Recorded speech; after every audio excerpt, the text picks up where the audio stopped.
first sign of a bank failing, you'll find that the bonds will start collapsing in value because bondholders are trying to get out. Large depositors will just transfer the deposits elsewhere. In other words, they will create the very conditions that lead to the collapse of the bank. The role of central banks in this basically is they have to ensure the integrity of the complete commercial banking system. If anyone fails, then the central bank has a huge, great problem on its hands. We saw this particularly with the Lehman crisis. For whatever reason, the Fed decided that they needed to make an example of a bank when all these banks were falling over, and they picked on Lehman. And the consequences of that were really pretty terrible. I think it was a big mistake on the Fed's part. In this country, the Bank of England even rescued small banks. It made sure that no bank went under. And it is a primary function of a central bank to ensure that a commercial bank doesn't go under and that depositors are protected. Now, I know that depositors are, in theory, guaranteed by various deposit protection schemes. I don't know what it is in Canada, but in this country, we're looking at about, I think, £85,000.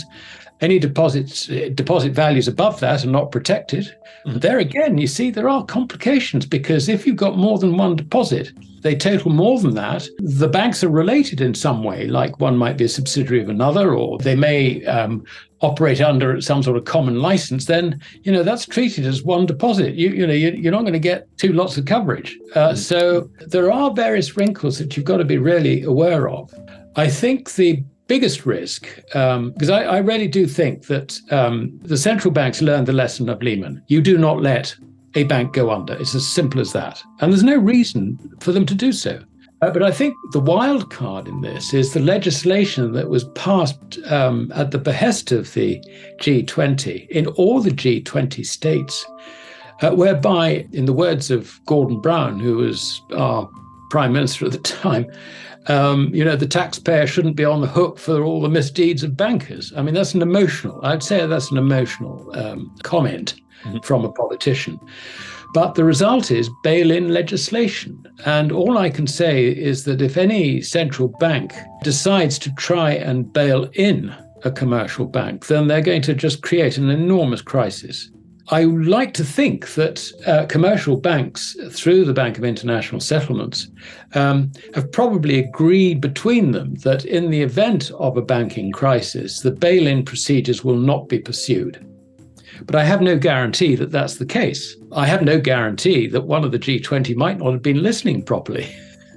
Define what a bail-in is for people that might not be familiar with that word. Yes, sure. Well, a bailout is simple. Let's start with that. And a bailout basically is central bank basically takes on board all the losses of a failing bank, whether it puts it into a bad bank or, sort of restructures it somehow. But the point is that all deposits are guaranteed. In the case of a bail-in, the idea is that the burden of the rescue should not fall on the central bank as much as possible. It should fall on the shareholders, it should fall on the bondholders, and it should also fall on the large deposit holders, the ones with, in our case, over £85,000. Mm-hmm. I'll just give you an example where that is actually very, very bad. I would guess that in Canada, you've got the same sort of thing. You have solicitors' accounts. These are accounts where client money is segregated into a common account. Say you're buying a property or something like that, and you would put deposits or the funds, if you like, from the sale of a house would go into the solicitor's account to begin with before it is sent to you. Now, if a bank goes bust, that account's going to have many millions in it, and that doesn't get rescued. Mm-hmm. So you could find that you're caught in the middle of this really nasty situation. There is every reason why this bailout procedure should actually go ahead. Otherwise it's just too messy. But bail-ins, the first sign of a bank failing, you'll find that the bonds will start collapsing in value because bondholders are trying to get out. Large depositors will just transfer the deposits elsewhere. In other words, they will create the very conditions that lead to the collapse of the bank. So bail-ins are actually counterproductive. And the other thing is that shareholders just end up being diluted down to zero. So you will see share prices falling in the stock market. You would see bond values collapsing, and you would see a run on the bank.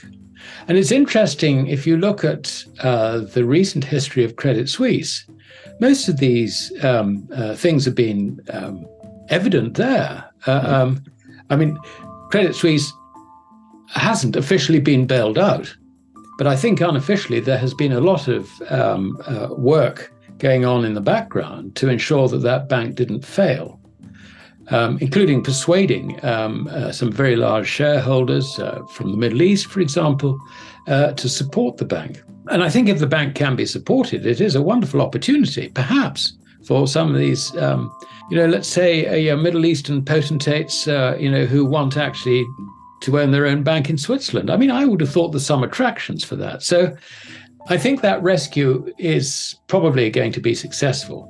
Mm-hmm. Now, having said that, the shares are valued at a very deep discount to the balance sheet book value. I calculated at the worst, it was something like 20% of book value. I mean, that's an 80% discount. You only get that if the market's in effect saying this bank's bust. Mm-hmm. There are various other banks in Europe on a similar rating, not quite as bad as that, but similar rating. So we're looking at a system where these risks are judged by the market to be actually quite real. Of course, in a bailout, you find that the shareholders actually do lose. I mean, it's as simple as that. They get just diluted right down. They lose in either case. It's really the treatment of the bondholders and the large depositors, which is the difference between a bailout and a bail-in. But Tom, there's something else I would add to this, and that is that thanks to all the quantitative easing, the central banks, all the major central banks have accumulated very large quantities of bonds on their books. In the case of the Bank of Japan, they've also got real estate investment trusts. They've got ETFs representing equities. I mean, but they've been doing it since the year 2000. I mean, this is very substantial. The result is that the fall in markets, the result of rising interest rates, has really wiped out all the central banks' equity. I look at the Fed, I look at the Bank of England, I look at the ECB, I look at the Bank of Japan. Now, normally this is not too much of a problem because a central bank can quite easily recapitalize itself with its government shareholder. But there is a problem in Europe, in the Eurozone, and that is that the ECB is not held by any government. It's not owned by government. It's owned by a consortium of national central banks in the Eurozone. And the problem there is that you do usually require legislation to recapitalize a national central bank. And I can just imagine the conversation in the Bundestag as some pesky politician actually says, now, hold on a minute. What are you doing about these target 2 imbalances? And you can immediately see how the whole of this recapitalization process could end up being extremely difficult. So I think the danger, to my mind, is probably, and there's no guarantee I'm right in this, but probably more with the central banking network than it is with the commercial banking network. I'm assuming that the central banks will do everything they can to bail out any failing commercial banks.